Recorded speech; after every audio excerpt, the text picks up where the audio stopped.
Okay, good evening, everyone. Hello, thank you for joining us. And thank you so much for joining us here in the final webinar of the Local and Subnational Governments Coalition to End Plastic Pollution. My name is Pablo Mariani, and I'm Program Manager for Ecological Transition here at the UCLG World Secretariat. I'd like to extend a warm welcome to all participants. Our aim today is to strengthen our collective commitment to ending plastic pollution and to prepare our constituency for the upcoming negotiations. I'd like to start by acknowledging the core partners of this coalition, whose efforts and dedication have made this initiative possible. So thank you so much, ICLEI, the Government of Quebec, the Government of Catalonia, us, UCLG, the Global Cities Hub, C40 Cities, the WWF, Regions 4, UNEP, UN Habitat, and the Ellen MacArthur Foundation. Before we proceed, let's go over a few housekeeping rules to ensure a smooth and productive meeting. Please turn on your camera when speaking so that we can maintain a more personal and face-to-face atmosphere. If you'd like to contribute to the discussion, use the raise your hand feature at the chat function. Please wait until I invite you to unmute yourself if you wish to speak. For sharing project links or additional resources, feel free to use the chat. Please note that this call will be recorded for future reference and for colleagues who could not attend. Let's all commit to create a safe and respectful space for open dialogue. Today's meeting will follow the agenda outlined here. We will follow these welcome and introductions with a refresher on the coalition and the negotiation process. We'll then hear an update on the statement by Rachel Levesque, Senior Advisor of the Government of Quebec, Canada, and then hear presentations from the Mexican Association of States and from Quebec on practical actions taken on the ground. We'll also gain insights from our colleagues at the WWF regarding the process of international treaty, followed by a Q&A session moderated by our colleagues at C40. Finally, we'll wrap up with a brief summary and discussion on our way forward, thanks to Camila Camileva of Global Cities Hub, before concluding the meeting. To set the context, let's review the timeline of the Intergovernmental Negotiating Committee, or INC. We have been working on the plastics treaty starting on INC2. INC1 was the first intergovernmental negotiating committee, which met in 2022 in Uruguay. But in 2023, during INC2 in Paris, was the first time that the constituency of local and regional governments made its first big advocacy effort by co-organizing the Paris International Forum to end plastic pollution in cities. INC3 in Nairobi and UNEA 6 have helped in developing, materializing, and expanding our work. INC4 in Ottawa saw the official launch of the coalition and the first statement. These meetings have laid the groundwork for upcoming final negotiations at INC5 to be held in Busan from 25 November to 1st December. The INC5 negotiations will lead up to a diplomatic conference in 2025, where the treaty is foreseen to be adopted. Here, as you see on the screen, the Paris Forum gathered mayors from every continent, scientists, non-governmental organizations, intergovernmental organizations, and philanthropists committed to fight plastic pollution for a day of exchanges on solutions to minimize the impact of plastics on the planet. Here, UCLG and ICLEI convened a session under the Global Task Force of Local and Regional Governments. This roundtable to end plastic pollution brought local and subnational mayors and governors to discuss with the INC Secretariat possibilities for advocacy and inclusion. Next slide. INC3 focused on the urgent need to address plastic pollution, with highlights on its impacts on health, the environment, and social equity. While there was momentum in adopting concepts like the circular economy and a just transition, challenges persisted, particularly regarding consensus on intersessional work, with over 400 new submissions complicating the progress. Yet, in the lead-up to UNEA 6, the third Cities and Regions Summit was held. It was co-organized by UNEP, UN Habitat, Urban Shift, WRI, C40s, and ICLEI. This summit served as a critical platform to promote multi-level action, emphasizing the importance of collaboration across all levels of government. Following the summit, UNEA 6 took place from February 26 to March 1st in Nairobi, gathering over 5,000 participants to address the triple planetary crisis of climate change, biodiversity loss, and pollution. These decisions made during the assembly set the strategic direction for the global environmental policies, which directly influence national laws, the impact on urban infrastructure and services. The LRG constituency advocated for the importance of a whole-of-government approach and this also impacted the process, which then would, in the next slide, help shape the way to INC4, which marked a pivotal moment with the formal launch of the Local and Subnational Governments Coalition, which was introduced at the partnership stage before the official negotiations began. Convened first by ICLE, Catalonia, Quebec, and UCLG, the coalition set its mission to ensure that the treaty fully acknowledges the critical role of local and subnational governments in tackling plastic pollution. Throughout the week, coalition members actively engaged with negotiators, offering recommendations and reinforcing the contributions of local governments to areas such as waste management, public health, and social development. These efforts were received well, with new signatories and partners expressing interest in joining. During the discussions, we advocated for a stronger role of local and subnational governments in the treaty and emphasized a broad understanding of circular economy. At INC4, we also saw significant technical progress with the establishment of 2 ad hoc expert groups. These groups met throughout the summer, both virtually and in person, focusing on developing analysis and recommendations. While these were not meant to be decision-making bodies, the insights gathered will be instrumental as we move towards INC5. Their findings have been compiled into a culture report, which will be available for consideration during the next round of negotiations. Next slide. And discussing a little bit INC5, it is scheduled to take place from the 25th of November to the 1st of December at the PEXCO Center in Busan, Republic of Korea. The goal here will be to reach an agreement on the text and the treaty. UNEP is also anticipating the formation of a legal drafting group to finalize the wording and report to the plenary. Prior to the formal sessions, regional consultations will be held to ensure all voices are heard, with an observers conversation scheduled for the 24th of November. Regarding registrations, UNEP had initially set the deadline for the 20th of September, has now extended to October 11 to accommodate late submissions. Several documents will guide the discussions, including a provisional agenda, a chair scenario note, and a draft rules of procedure, all are available in multiple languages. UNEP has also made available comprehensive reports from expert groups on financial mechanisms and criteria for plastic products and approaches to recyclability. The organization team of INC5 currently expects a diverse group of participants, including over 800 organizations and more than 3,000 delegates from various sectors. This broad representation underscores the importance of our presence as a constituency and as a coalition in the efforts to tackle plastic pollution. The Republic of Korea has kindly waived the visa fees for participants, and we encourage everyone who wants to go to apply as early as possible to avoid delays. Additional information on visa requirements, including the KETA application, can be found in the information note for participants at the UNEP website. As we look ahead to INC5, the Local and Subnational Governments Coalition remains committed to pushing for an ambitious treaty. So to present our latest version of the coalition statement, I'll hand over the floor to my colleague Rachel Lavesque, Senior Advisor to the Government of Quebec. Rachel, please, the floor is yours. Merci, Pablo. Thanks for setting this scene, and very happy to be here today with everyone for this second webinar on our coalition road to INC5.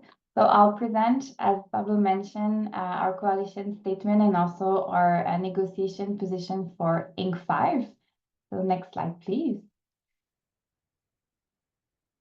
And just to, as a bit of a context and basis for our call of ambition. So why are we involved into the current INC negotiation process?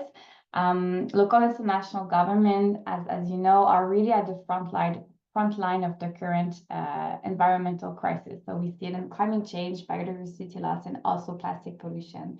And also in most countries, local and national governments are the primary administration, and they have the competencies and the budget when it comes to environment.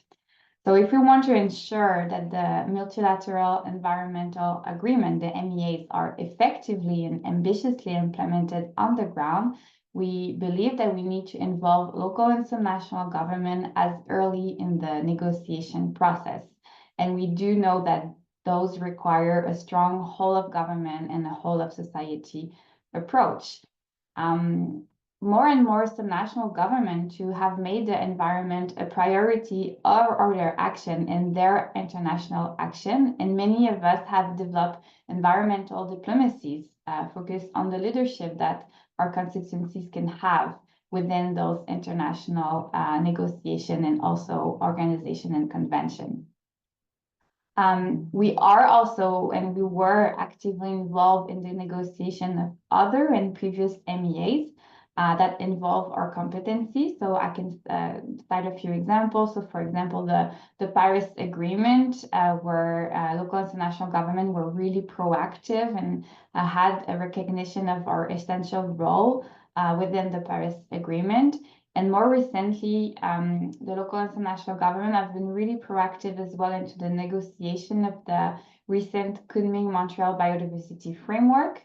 And our advocacy work really early in the process really helped the inclusion of subnational government into the preamble and objective of the treaty, but also the new whole of government approach officially embedded into the instrument. And we do see now, as the framework being implemented, how important this advocacy work have been throughout the whole process. So when facing environmental and health crisis, we need all of the actors to be involved, not only local and national government, but also the businesses, the finance sector, the academia, the youth, the women, and etc. So not only in the negotiation, but really as agents of change in the future instrument implementation. So this is why this is our call for ambition. This is our call to member states to really count on us. And we are here to raise the ambition needed for this really important instrument. Next slide, please. And maybe we can go a bit further on the why. So why is it important to involve local and national government as early in the negotiation process? Really simply, we believe that if we don't see our role and our contribution reflected in those MEAs, we then don't necessarily feel this sense of ownership and responsibility toward the future international obligation. If we are included in a participatory process, we can then not only make sure that the obligations in the instrument is aligned with our constituency and competencies, but we can also effectively contribute to the instrument capacity building and also financial needs. So this is why we believe that everyone's help is needed at that stage. So there's many motivation why local and national governments should be part of the treaty. And as a few examples, we've stated financial implication, since we are facing increased pressure to manage plastic waste and pollution that threaten the environment and health of our citizens. Also, regulatory powers. I've previously mentioned we have the competencies and budget and administrative power to enhance implementation and enforce that action. We can help improve circular economy, the EPR, improving reuse, recycling, and of course, we're effectively involved in waste management. We also have the practical experience. We're already very active on the ground when it comes to plastic pollution and waste management. So we believe that we can provide those insightful and experienced feedback to help national government on their own legislation and implementation action, and as well as in the global stage. And in the same sense, we can effectively contribute to ongoing and new initiatives that we can replicate, but very importantly, scale up our sustainable best practices, successful case studies, and we can effectively support capacity building of local and regional and global stakeholders. Next slide, please. So where are we active? We're really, the local and national government coalition role is really to be advocating for the inclusion of local and national government in the text of the future instrument. So the coalition partner analyzed the different draft version of the instrument. We then prepare our position. We have inclusion directly in the text. to include local and national government, even addition of new text in the instrument. Then we write a position paper and we engage with the negotiators so they can also include it into their own negotiation and position papers, since member states are the one that are negotiating on the ground. We wanted to show some example of the inclusion of local and national government into the current instrument text. However, as mentioned, the draft instrument is still in the working stage. There's a lot of different alternatives, a lot of different options, many brackets, meaning that the member states are not in agreement with all of the current inclusion. So this is a very complex document. We're not going to show the entirety of our position, but just to have a few examples here, you can see on the slide some suggestions for the preamble. Next slide. Then what we have had it for the principle, some revisions throughout the text. And then when we go into the very technical option, some example for the extended producer responsibility. Next slide. Then again, on waste management, a few inclusion on financing when it comes to financial mechanism and resources. Next slide.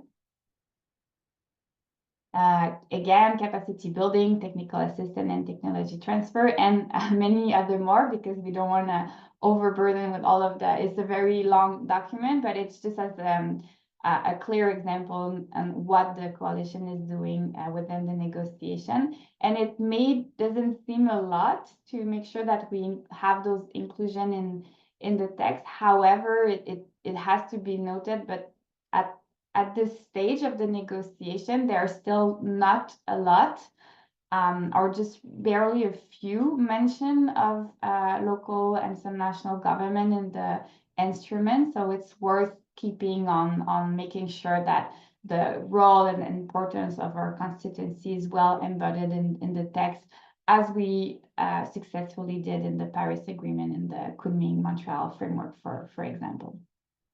Next slide. So to summarize on our call to action, as Pablo presented as well, our goal is really of the coalition is really to speak with a unified voice and to call for an ambitious plastic treaty, because ambition is needed at that stage. Our objectives are to recognize local and international government as key actors for the negotiation, but also include our importance and role in the text of the future instrument to ensure its effective implementation. And then in the statement that we have, and it's available on the website as well, we call for an ambitious international binding instrument to put an end to the pollution, with measures that can, for example, minimize and where appropriate ban the production and use of plastic that are problematic, avoidable, and the most harmful to human health and the environment, especially single-use plastic products. Improve waste management system and other measures to limit pollution and hold producers accountable. And then just transition, so making sure that all stakeholders are well included, and not only us, but also waste worker, women, youth, indigenous people, and so on. So this is a quick summaries of our call of action, where we are with our statement, with our negotiation process. If you have any question, do not hesitate to comment on the chat. And with that, over to you, Pablo. Thank you so much, Rachel, and thank you for this overview of what the coalition is, what we have been achieving, and what the purpose is of having such an important coalition. Now, this coalition would not mean anything if it was not grounded on experiences from local and subnational governments. This is why I would like to now invite Perla Day, President of the Asociación de Autoridades Ambientales de los Estados Mexicanos. Perla, I would like you to present, please, a little bit of your experiences on the ground.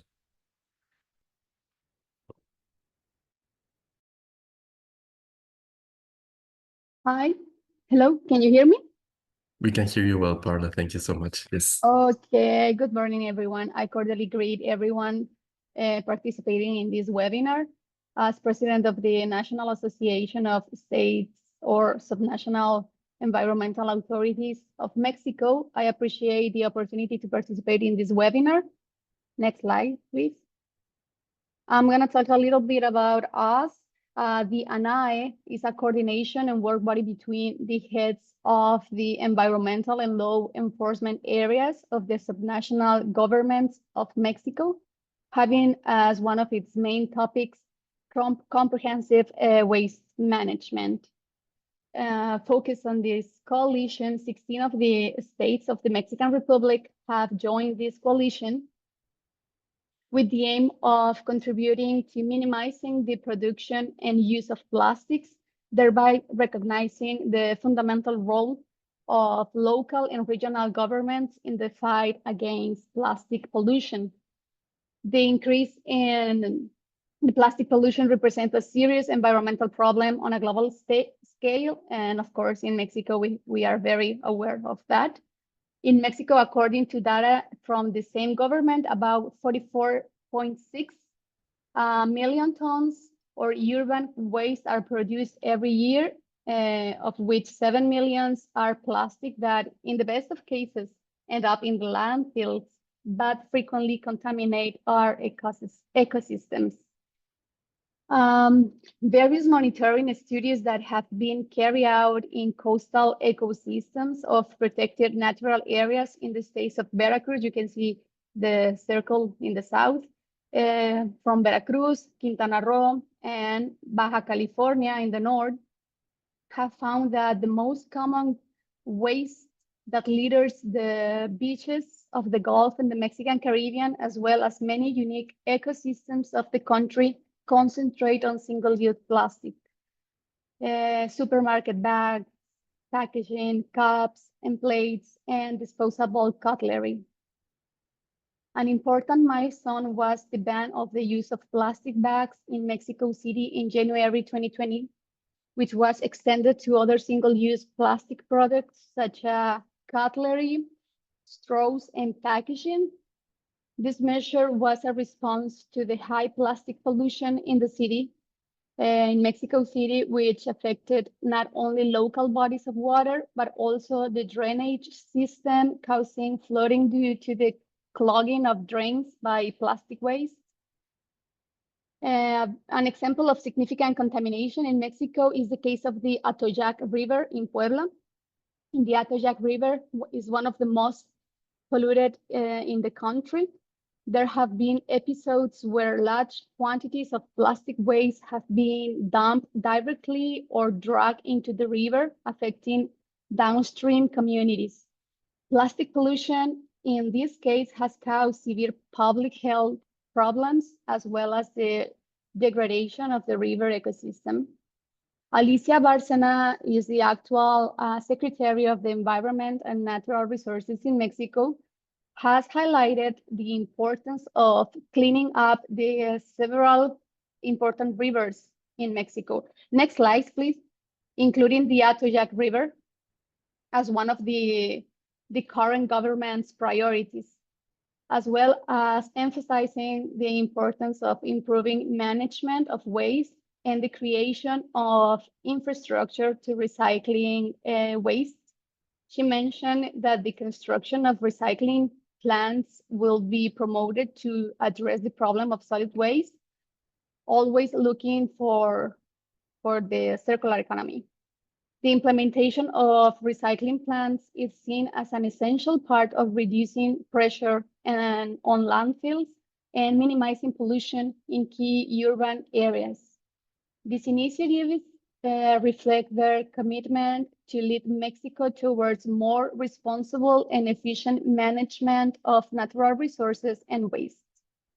These kind of cases have generated by various legislative initiatives in Mexico, such as the ban of single-use plastic in several states, and communities' efforts to clean up and raise awareness about waste management. In addition, non-governmental organizations have promoted campaigns to reduce plastic consumption and promote sustainable alternatives.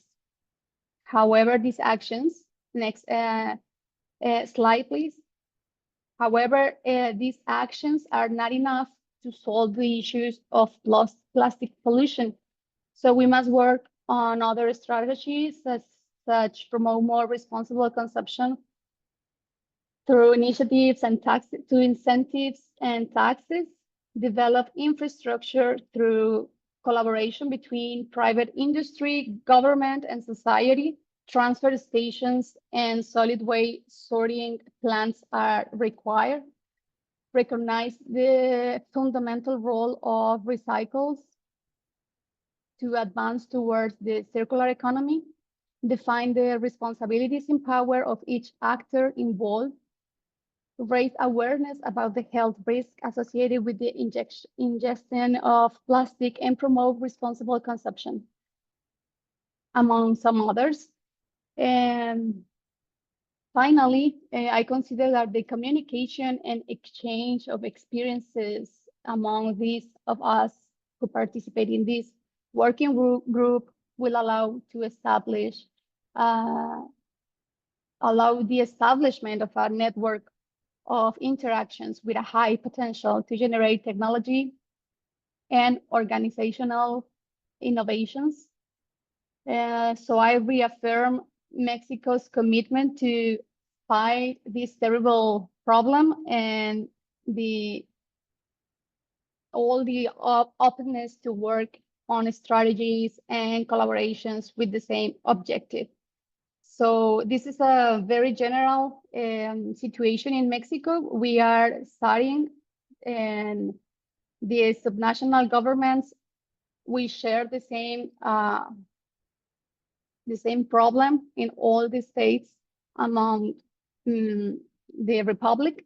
And with this new administration, we believe that we are going to have a very common focus on the management, on waste management, and we can really be part of this solution. We seek to collaborate with all of you, and of course receive all the tools and all the strategies that we can replicate in Mexico, as well as technical support from all of you. So I really appreciate this opportunity, and in name of all my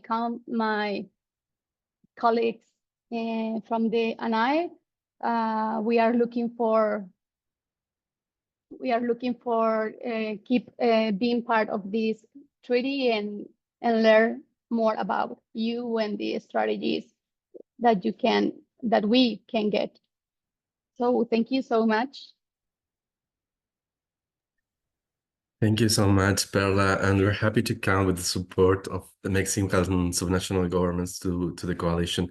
It's very exciting to have you on board and to learn about the initiatives you have been carrying out. So now to hear from Cosmin Vasile, Head of Circularity and Plastic Management Division from Quebec, Canada. Please Hello. go ahead, Cosmin. Yes. Do you hear me? Perfectly. Thank you. Okay. Can I share my presentation, or do you? Okay, you have it. Thank you, Rasha. So thank you very much for this opportunity. My name is Cosmin. It's Cosmin Vasile. I'm the head of the Circularity and Plastic Management Division at the Ministry of the Environment, the fight against climate change, wildlife, and parks. We can go on. Well, I'll entertain you with the plastics. How do we address the plastics in our province? As you know, Quebec is a province in Canada, and I'll split my presentation into what has been done recently and what needs to be done. What are we doing now? And of course, addressing plastic pollution and plastic management is a complex issue and involving multiple sources and actors, and requiring different stakeholders to join forces and intervene at various levels. So while member states like the United Nations member states play a primary role in shaping any intervention, it is also essential to highlight the significant contribution of the subnational actors. And in this case, I think that the Quebec's Environmental Quality Act makes it possible to take into consideration issues related to the protection of human health and the protection of the environment. In fact, the Division 7 of the Environmental Quality Act concerned particularly the residual material management. As you can see, we do not use the term waste management. We use the term residual materials management because we are looking for a circularity for this kind of materials. So according to the Division 7 of our Act, Environmental Quality Act, this division provides to the Minister of the Environment of Quebec the empowerment to regulate in order to prevent or reduce the production of residual materials, in particular having regard to the manufacturing, marketing, or other types of distribution of products, in order also to promote the recovery and the reclamation of residual materials, and to reduce the volume of residual materials to be eliminated, and to ensure safe management of elimination facilities, but also to ensure that product manufacturers and importers are conscious of the effects their products have on the environment and of the cost involved in recovering, reclaiming, and eliminating the residual materials generated by their products. So you see the linkage that I done with the EPR, because in Quebec we have recent policy developments and changes in EPR, and that has started from July 2022. And I'll start with the new amendments to the regulation respecting to the recovery and the reclamation of products by enterprises, as we call triple RPE in Quebec. And with these new amendments, we've had the designation of certain agricultural products, including agricultural plastic products. Everything that I mentioned before in our Environmental Quality Act addressed to the residual materials, but we understand that address also to the plastic residual materials. So it is important for us because we are probably the one of the first provinces in Canada that we had an EPR regulation, and this regulation, RPE, it's one of the first regulation that we had on EPR. But starting from July 2022, we have new EPR regulation for the curbside recycling system for what is paper, printing, and packaging. And it includes all the plastic packaging and containers, except containers covered by the deposit refund system or the RRRPE that I mentioned before. So again, we also have a new EPR regulation for the deposit refund system, and this will cover all beverage containers between 100 milliliters and 2 liters, and that are subject to this new regulation. For example, the containers that we didn't cover before, like single-use plastic bottles and other non-carbonated beverage plastic containers, are now covered by this regulation. We can go to the other slide, please. I'll try to do it quick. So here you have, for example, the curbside system implementation timelines. As you can see, we are transitioning to the new system, to the new EPR system, but and it will be finished in 2030. But we start, for example, starting from the 1st January of 2025, we'll have the sectors like residential sector, ICI generating waste is similar to residential sectors, schools, ICI and exterior public space already serviced by municipalities, and at least one northern village, because we have a particularity here in Quebec that we have Nordic regions that are remote. So we need to address these sectors by the 1st January of 2025. Next slide, please. We also, beside our regulation, we worked also on the knowledge, because between 2022 and 2024, we've done the completion of two vast studies on a socioeconomical analysis of the impacts of a marketing model for bulk products for food and maintenance.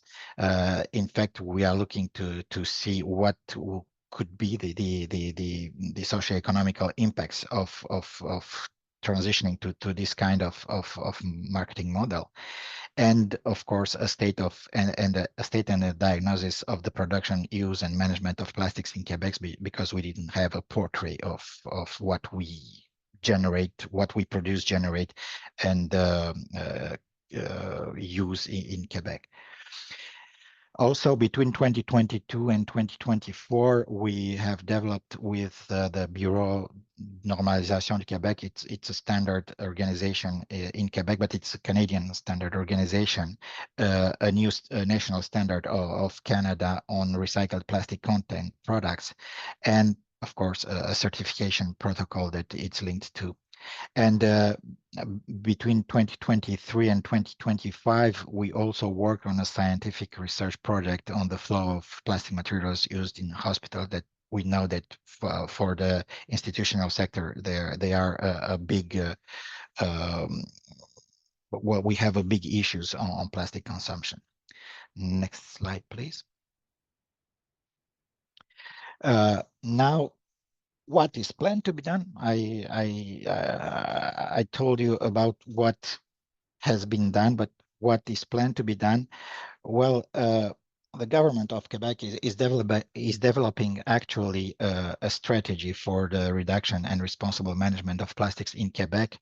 And here you have the 5 major orientation of this strategy. So the first one is to reduce the use of single-use and short-life plastics. The second one is to strengthen the plastic value chain and encourage its circularity.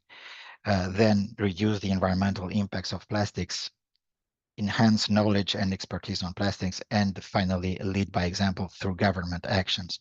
So as you can see, we have different strategy that we want to consider, and actions like the banning of the marketing of or distribution of certain single-use plastics, or like implementing innovative practices and supporting the development of local outlets are now on our drawing board. We are also look to require, for example, a certified recycled content and other actions that will, let's say, will give a certain savor to our strategy. Next slide, please. What is our approach? Well, our approach, it's a small image, but I think it says everything. We are trying to ensure coherence and complementarity in the government's actions, and we're trying to focus on implementing concrete solutions in partnership with stakeholders by providing guidance, assistance, and support. So what we're trying is to work with the industry and not against the industry, and make players in the plastic value chain accountable and encourage environmentally friendly behavior. We also try to tackle all products containing a plastic component. So it's not our strategy will not be focused only on the single-use plastics, but also on the durable, on long-life plastics. And we, of course, we try to do this in a circular economy dynamic. And here you have our approach. Well, every action that we try to deploy will have this image. We need to consider the product, the type of plastics, and the use. So it will be the 3 criteria that will take into consideration for our actions. Sorry, I am a minute later, but I think I covered everything.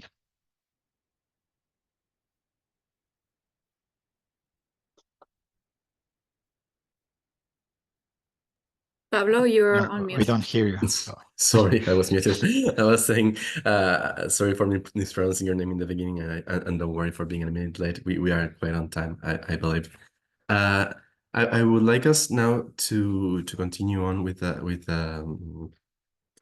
the segment now on some insight from WWF. WWF is a partner of the coalition, has been there since the beginning of the creation of the coalition, has held our hand every single step of the way, and it's a partner of us.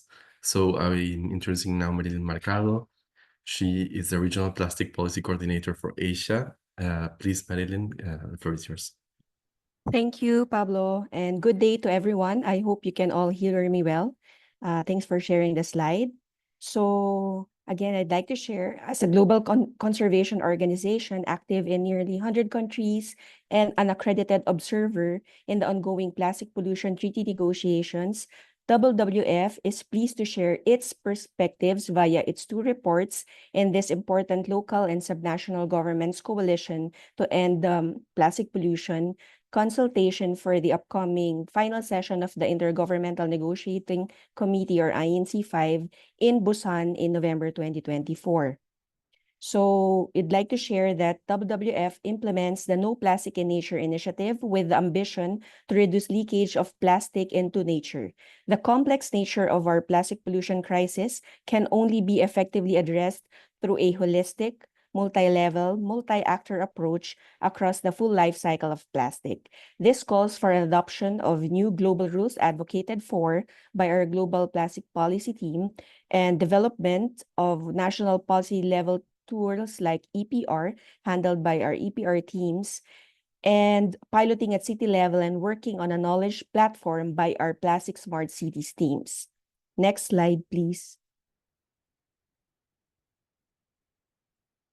And one of our initiative's outputs is the report shown on the screen entitled Case Studies from Asia, City-Level Learnings for the Global Plastic Pollution Treaty. Next slide, please. So done with Accenture, we highlighted the importance of cities and sought to answer these 2 report research questions. First, what are the challenges faced by cities that go beyond a city or national level, which can be addressed by global rules in the Plastic Pollution Treaty? And second, what are the opportunities to scale up and accelerate city-level interventions through global rules in the Plastic Pollution Treaty? Next slide, please. So despite the commendable efforts by city-level authorities and interventions in addressing plastic pollution, this report underscores the presence of challenges that transcend the scope of individual cities or national efforts. The effective resolution of these challenges centers upon the establishment of universal binding global rules within the framework of a plastic pollution treaty. Plastic production and management, as well as plastic pollution, are transboundary and will thus need global rules to solve the global challenges, as highlighted by the analysis of selected city-level interventions. Additionally, global rules in the Plastic Pollution Treaty offer opportunities to scale up or accelerate city-level interventions. Next slide, please. So I'll be sharing in the chat the links of our reports. So we invite you to read the report via these links, and we would welcome feedback and opportunities for collaboration. So for lack of time now, I would suggest when you get the link that you can start looking at figures 1 and 2, where you will see, so the one on the screen now is figure 1, where we shared summarized the plastics life cycle challenges and enablers in cities. And next slide, please. And one more slide. Thank you. So that's the figure 2, and it summarizes the global rules in the Plastic Pollution Treaty that can help cities become plastic smart. Next slide, please. And all these findings and recommendations are likewise echoed in the second report I'm sharing now, entitled A Global Treaty to End Plastic Pollution That People and Nature Need, that you can read also with the link that I will be sharing after this. Next slide, please. So I think this is my last slide. So we are reminded that in the 2 years of the plastic pollution treaty negotiations, nearly 20 million metric tons of plastics have entered our ocean, adding to the vast quantities that have already accumulated in nature. At INC 5, the international community faces a once-in-generation decision to keep the promise made at UNEA 5.2 to end the crisis and put our planet on a path to recovery, or to shirk away from that responsibility. To ensure that world leaders deliver the treaty that people and nature need, WWF has identified 4 must-haves that states must secure at INC 5. First must-have, eliminate harmful plastics. So this pertains to having provisions to ban and phase out the most harmful plastic products and chemicals of concern. Second must-have, redesign products and systems, meaning global criteria on plastic product design, focusing on recyclability and recycled content, reuse systems as a starting point. Third must-have, align financial flows and ensure resources, including a comprehensive finance package that leverages all available resources, aligns financial flows, including public and private financing, and an appropriate financial mechanism to mobilize and direct financial resources for implementation, as well as complementary technical assistance and technology transfers to maximize implementation effectiveness. Fourth must-have, future-proof the treaty for long-term success, referring to evidence-based mechanisms to report, assess, and review progress and effectiveness of measures and potential necessary improvements, and effective decision-making mechanisms. Thank you for your attention. Thank you so much, Marilyn, and thank you for presenting your views as WWF on the process of the treaty. Now, I know that all of you here present in the webinar must have some questions regarding the coalition, the process, and our next steps. So I would like to invite Cindy Akaf, Senior Manager, Waste to Resources Network from C40 Cities, to guide us through a little bit of a Q&A moment. Cindy, the floor is yours. Great, thank you for that, Paulo. I would invite anyone, if you have questions for our presenters today, please do utilize raising your hand. I would ask you also, it would be great if you could turn on your video so we can have a little bit more of a discussion for the time we have set aside for this as well.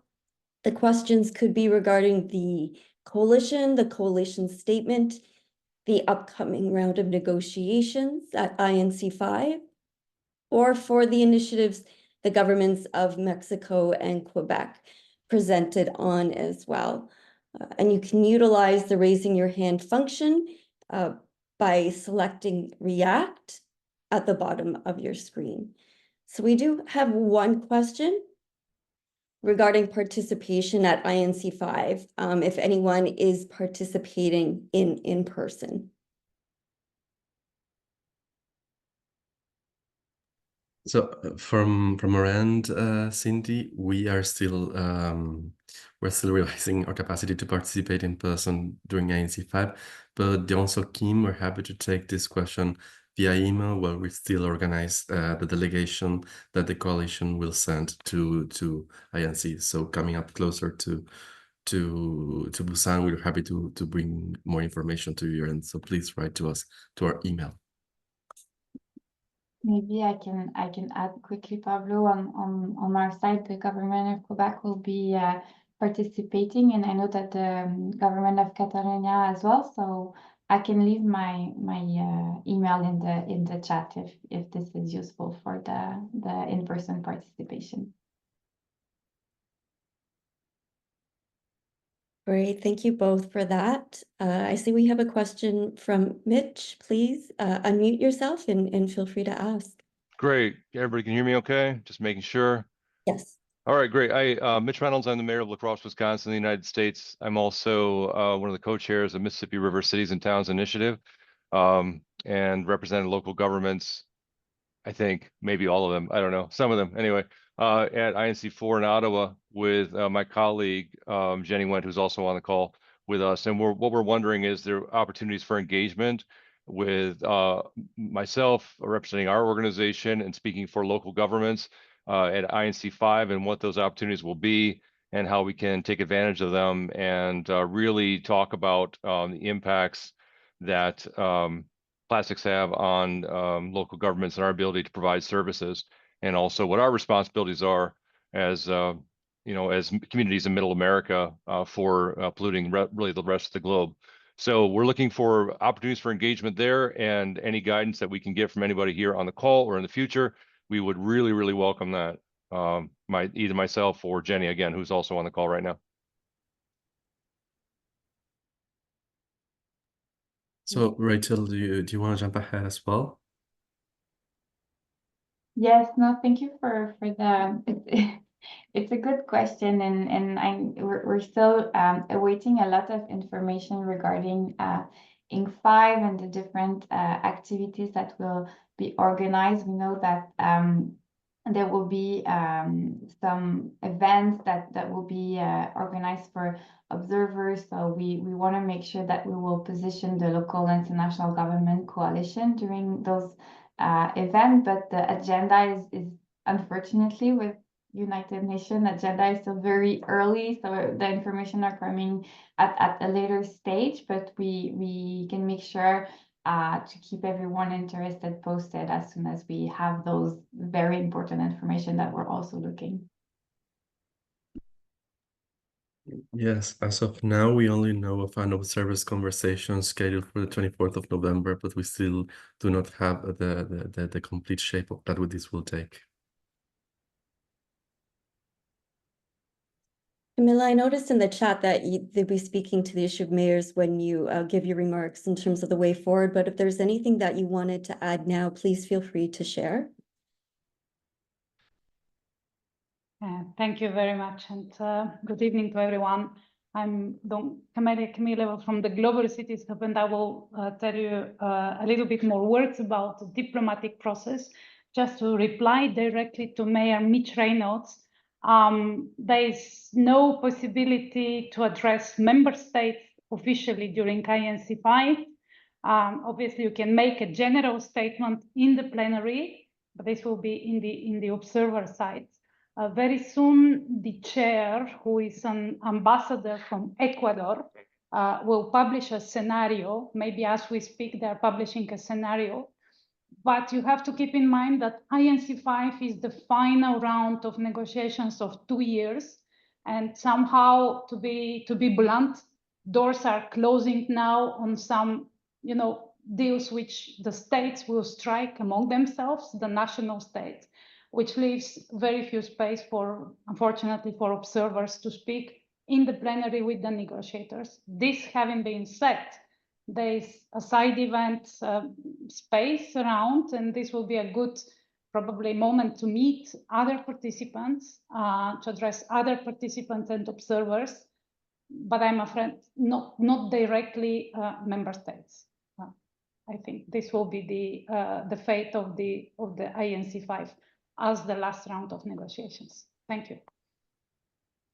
Thank you for that. And just on the issue of INC5 and participation or person or not, I was wondering, Pablo or Rachel, perhaps you could speak to cities or local or subnational governments that aren't able to attend in person, ways that they could participate at the last round of negotiations for INC5.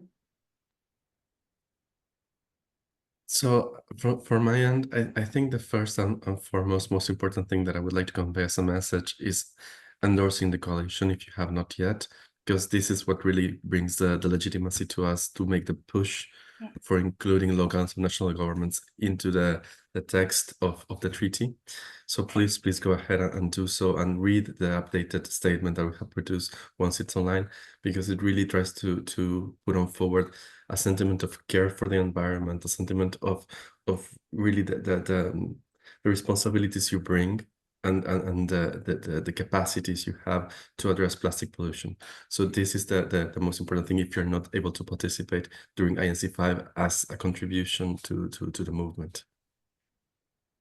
Yes, and I can add, and I'll reiterate Pablo's point. I think that the most useful thing for us is to endorse the coalition, because since we're here and we're present on the ground to advocate, I think that it gives weight to the coalition, knowing that there is that many cities and subnational government that are also endorsing and supporting the importance of this negotiation and the role of our constituencies. I think those information webinars are also meant to provide information before and also after those negotiation process, because I know that not everyone is able to participate.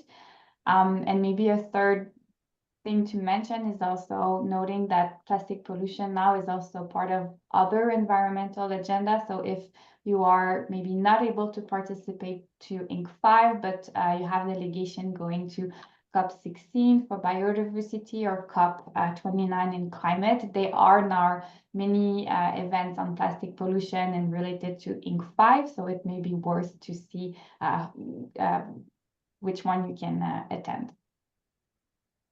Great, thank you for that. If anyone else on the call does have any questions for any of our presenters, please feel free to raise your hand and take yourself off mute to ask. But in the meantime, as we're waiting for others, Rachel, when you spoke earlier, you mentioned the role of the coalition in terms of influencing the draft text, and you showed us some examples of that as well. I was wondering if you could speak perhaps a little more in detail how the statement, the coalition statement, will be influencing or making its way into the official round of negotiations coming up at INC 5. Yes, but with the coalition core partner, where we have indeed updated the statement of the coalition that is available on the website, and we're now working on the position very related to the text with many of the examples we've showcased this morning. And the aim is to really engage prior to the negotiation with the member states and the delegation to present our position and receive support and endorsement. And the goal is to have member states to include our objective and our points with their own position paper, and they will be the one that bring them into the negotiation in Busan. So this is the work that the coalition is currently doing. So if there's interest on that, you can also connect with us and we can provide more information. Great, thank you so much for that. Again, if anyone has questions, now is your chance, so please feel free to raise your hand. Again, we've been talking quite a bit about the upcoming round of negotiations at INC 5, but we also do have Quebec and Mexico on the line who can answer any questions about the initiatives that they presented earlier on the webinar as well. Just going to take a moment to scan the chat to make sure we're not missing any questions that may have shown up in the chat. I think Jennifer has a question. Wonderful, thank you. Jennifer, feel free to take yourself off mute and ask. Yes, in follow-up to Mayor Reynolds' question as well, I will be in Busan with him representing the local governments, and I just want to find out if there's a way that we can all collaborate on who is going to be there. I'm not sure how we can get a conversation going to really touch base, because I would really like us to connect with the groups from Mexico and Canada for sure, as we are here in the US, and then other countries to really see what people are doing and share experiences while we're there in Busan all together. So I don't know if there is a channel for that. Not sure how to get that going. I'm turning it back to you all to help me with that. I can jump in. It's a good point, Jennifer, and we can follow up on that. But it's true that we know more and more people that are participating in person. So maybe it could be worthwhile to organize a small group and maybe have. I know that in Inc. 4 we work through WhatsApp conversation, for example, that was very effective. So maybe we could work towards something like that. I know that in North America there's also some representative from California that will be attending, for example. So it could be interesting to have to know who's going. So we'll take good note of. It's a good idea. Thank you for that. And I've noticed in the chat, Donso Kim, who will be there in person, has also posted his contact information as well for others to take note of. And speaking of INC5, Pablo or Rachel, I'm wondering if you could speak to any side events during INC5 that the coalition may be taking place, may be happening, and any cities or local or national governments attending may also be able to participate in.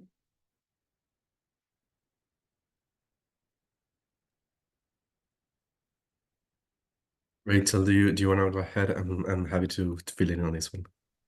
No, I can start it again.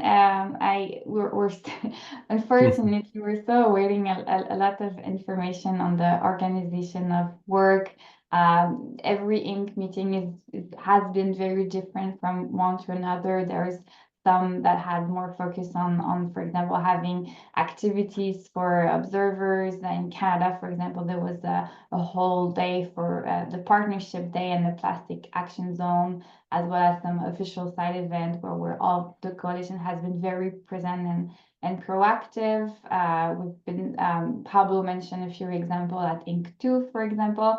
We unfortunately are still awaiting information regarding INC 5, but again, I think this is why it's worthwhile to stay connected. So as soon as we have this information or someone has this information, we can share it with the group.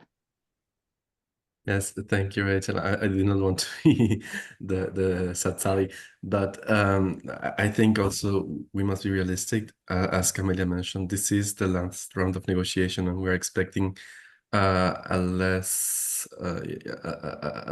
of buy-in from parties to actually engage with constituencies. So this might influence the amount of spaces we are made available. So with this in mind, it's still extremely important to be there, extremely important to make the push to raise the voice, but we still need to get the information, as Rachel was saying, on how much capacity is given to us in terms of space and time during INC5. Great, thank you both for that insight. Cosmin, if you're still on the line with us, I actually wanted to ask you a question regarding the presentation you gave earlier for the extended producer responsibility requirements that the government of Quebec has introduced. Often these types of regulations and requirements are introduced at the provincial, state, or national level government. So I was wondering if you could speak from your experience in terms of the roles of cities or local governments in terms of implementing EPR requirements. Yes, of course. Well, we have three different level of intervention, if I can say like this. In Canada, we have a municipal, provincial, or territorial, and after that, federal. So I think it's well, in our case, the EPR regulation, it applies to all the province. So in this case, the municipalities are they need to consider this regulation in order to well, our Environmental Quality Act permits to municipalities to regulate, but beyond the provincial regulations. So if there is something more if there is a regulation that goes beyond what we already regulate, normally the EPR, it's very well it's very well considered in our Environmental Quality Act. So it is quite difficult to imagine if a municipality that regulate on the EPR. So that being said, I think even our colleagues of the federal level recognize that the provincial level, it's the most appropriate level to intervene in EPR. Of course, we need to adjust and we need to consider the different realities. As I mentioned in my presentation, we have north territories that are isolated, so we need to consider this aspect. we also have remote territories that we need to treat similarly to the Nordic. But so as I mentioned, it's in our power to regulate and to develop our policies. And I think it's better to look what's happening around us, because in our EPR regulation for the curbside recycling and for the and for the deposit refund, what we consider, we also consider the reclaiming by having a territory that we consider also the provinces and the states that are around Quebec in our targets that we have for reclaiming and for the recycling. So we need to consider that for example, if there is a municipality that is close to the frontier with the United States, well, we need to consider the states that it's close to Quebec in order to provide the good solutions for the treatment of these residual materials. So you see, we need to consider our point of view, but by integrating what is happening around us. So I think that this is our vision. So Great. Thank you so much for sharing your thoughts on that. And just noting that Perla had to leave us, but if there's any questions, she has left her contact information in the chat as well. And again, if anyone else has any questions for any of our presenters, feel free to raise your hand. But on reflection of some of the thoughts that Cosmin was sharing with us in terms of EPR requirements being passed at the national level, I invite Pablo or Rachel or anyone else, if you have some thoughts in terms of that, from a city's perspective or for a local government perspective, what you think are one or two main things that cities need or that local governments need when it comes to national policy.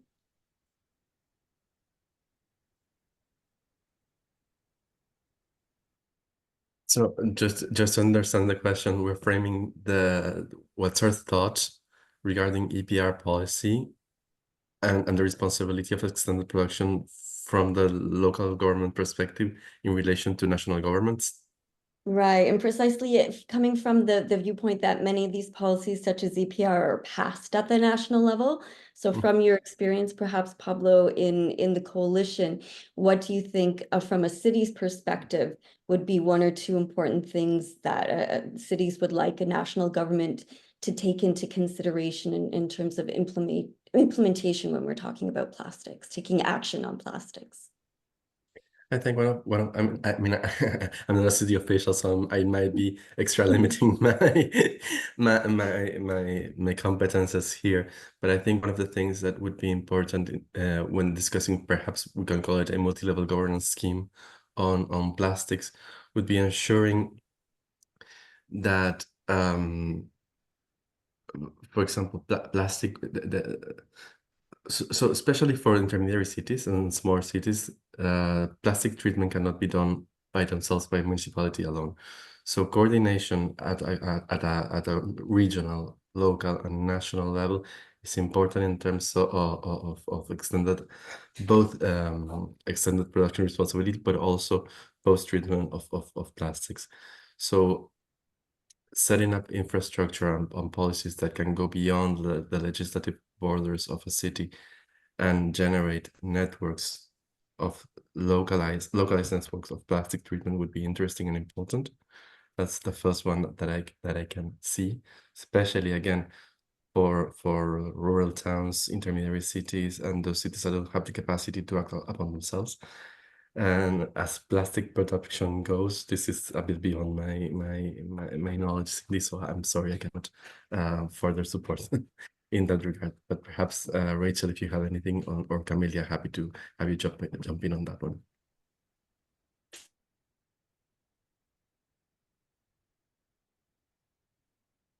I would also just invite any cities or local governments that we have on the call today, if you have any perspectives on that in terms of priorities, feel free to raise your hand as well. Cosmin, I see you have your hand raised. Please feel free to unmute.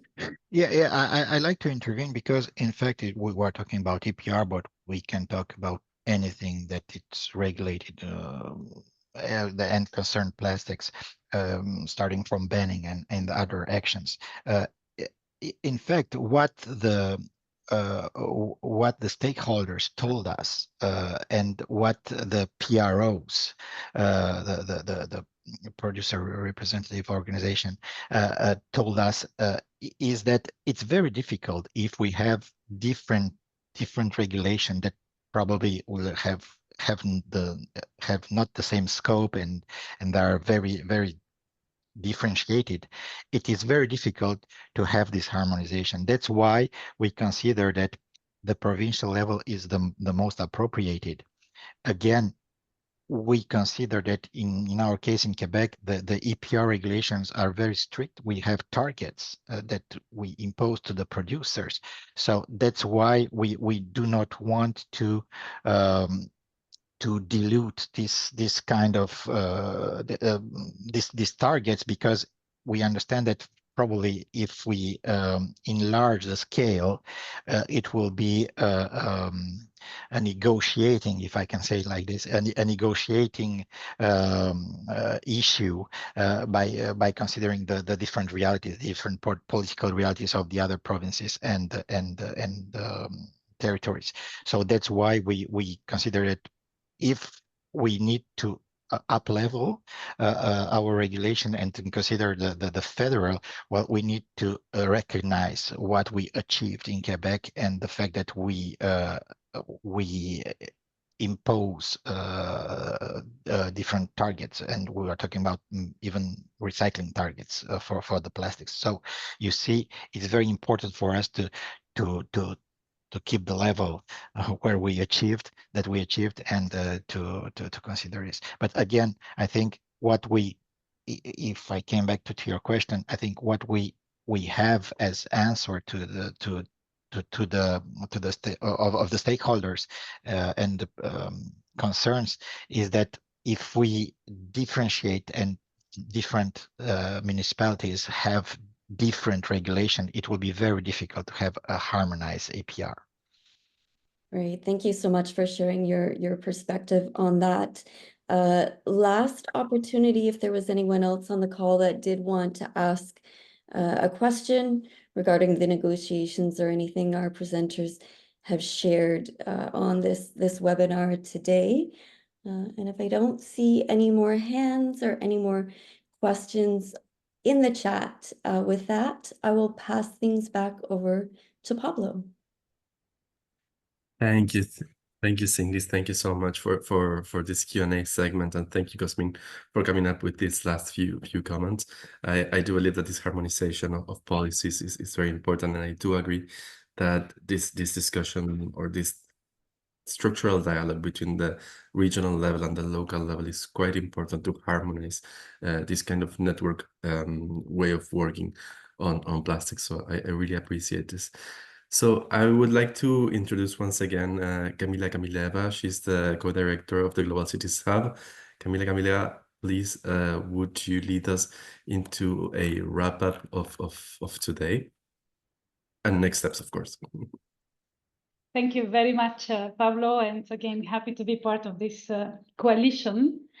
So the Global Cities Hub is an initiative here based in Geneva, created by the local government, the city of Geneva, the cantonal government, and the federal government of Switzerland. So we are in a all levels of government structure, but ourselves are former diplomats.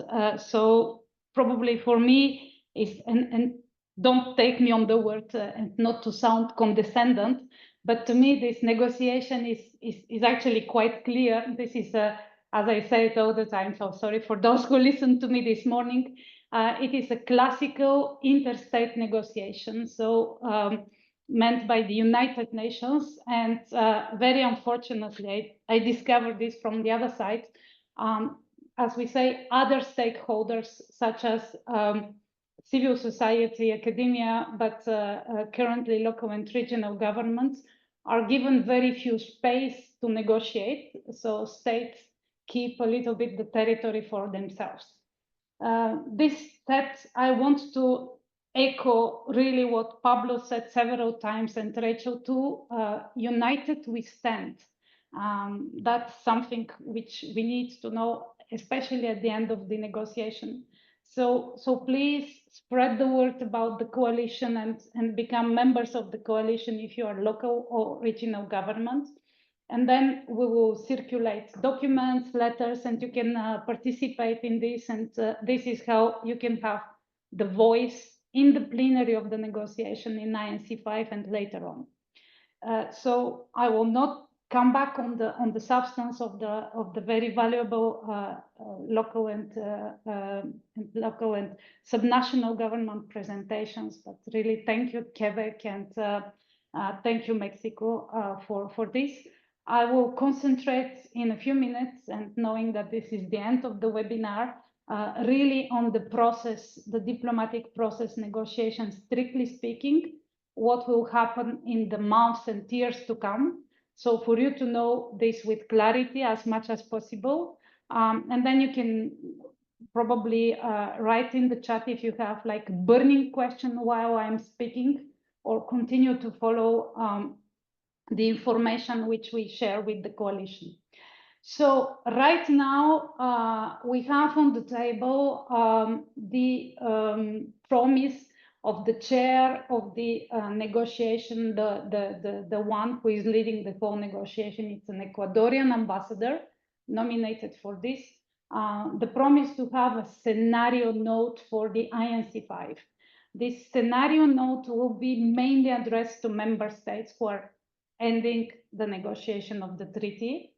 But there is also another lead document, which is called a non-paper from the chair. And this non-paper will be published now in a second in the chat by my colleague from ICLEI. So this non-paper actually indicates the current state of the discussion, which will come in the INC. And you will see it's very comprehensively divided into sections. And in these sections, yes, the non-paper was just published. In these sections, it is indicated where the chair will still continue discussions and where discussions are over.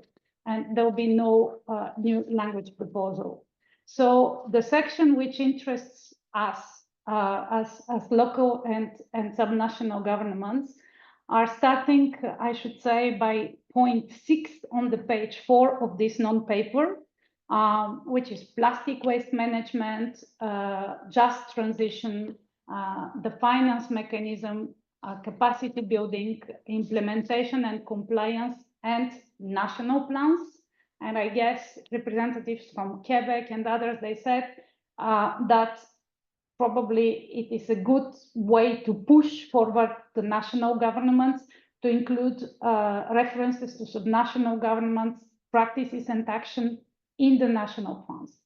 So what I suggest as possible concrete follow-up for this coalition against, encouraging everyone to subscribe is that we can publish, for example, before INC5, on the website of the INC5, there is a section which is called feedback, and which will be showed in a moment by my colleague from ICLEI. We can publish there concrete proposals for the treaty, even concrete language, because at this stage, we need to propose concrete language. It's not anymore the stage of general statements, such as, we need to change policy in plastic, etc. This was more valuable at the beginning of the negotiation. So meaning that now we are at the end of the negotiation, there is already, as you see, a contribution in this website by NGOs across the world. And this is not my purpose to criticize, but this type of document at this stage is not very useful because it doesn't give a concrete language to the member states what exactly is our interest. So if I were them, or if I were us, I would publish really concrete language saying that we need to have a reference of the subnational governments and local governments in the national plans, in the reporting, in the capacity building, in the financial mechanisms part of the treaty. So as I said, stay with us, follow what we do, participate mainly in everything that we write on the coalition side, and then probably then we can list the subscribers of a possible input, or we can do it on behalf of the coalition. But if it is announced on these feedbacks of the main INC site, this can be taken into account by the negotiation states. So one word to say what will happen after INC 5.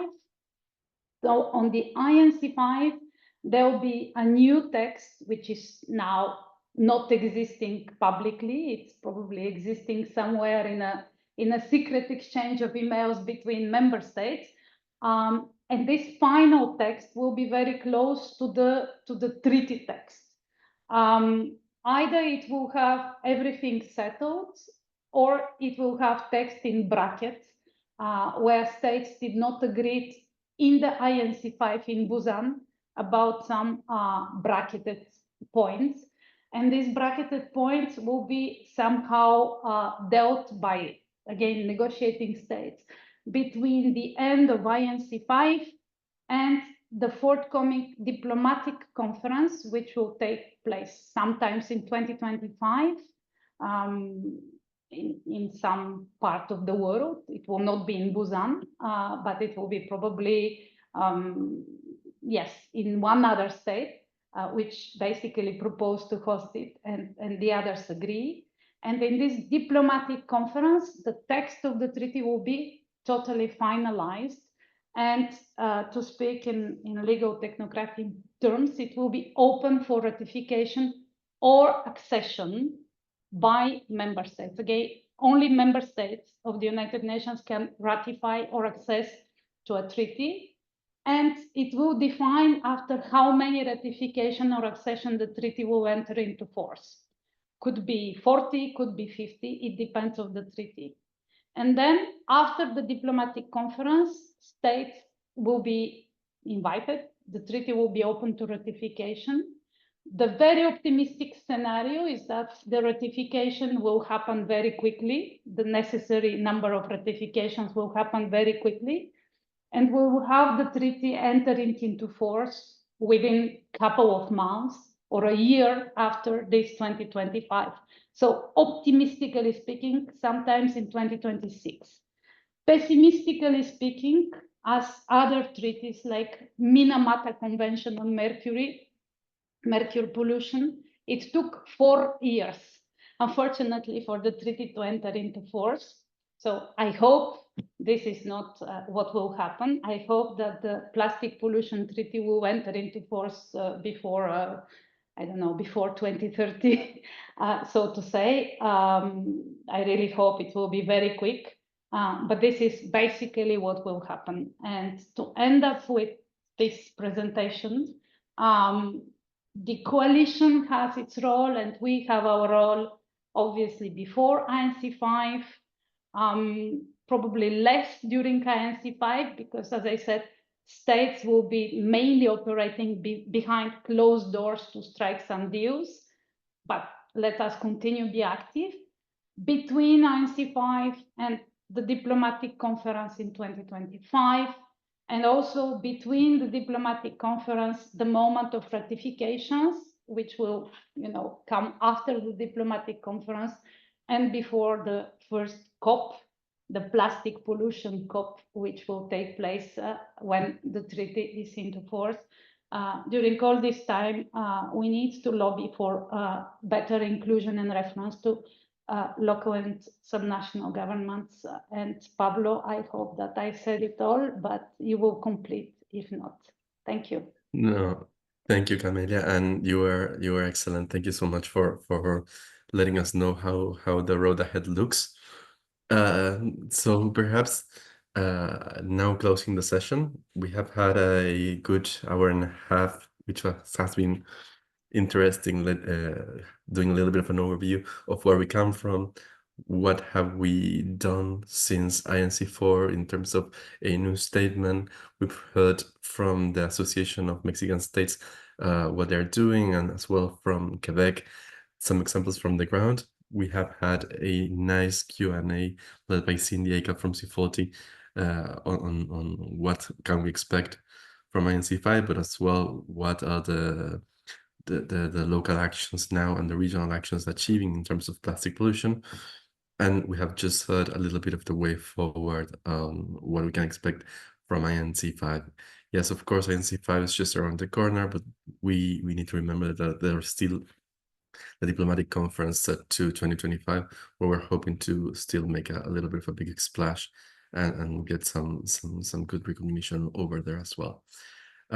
So with this, thank you, everyone. Thank you, the attendants. Thank you, the panelists, and thank you for taking a little bit of moment of your day to participate at the local and subnational governments coalition to end plastic pollution. My name is Pablo Mariani from UCLG, and happy to have hosted and moderated this session. And with this, I bid you farewell. Bye.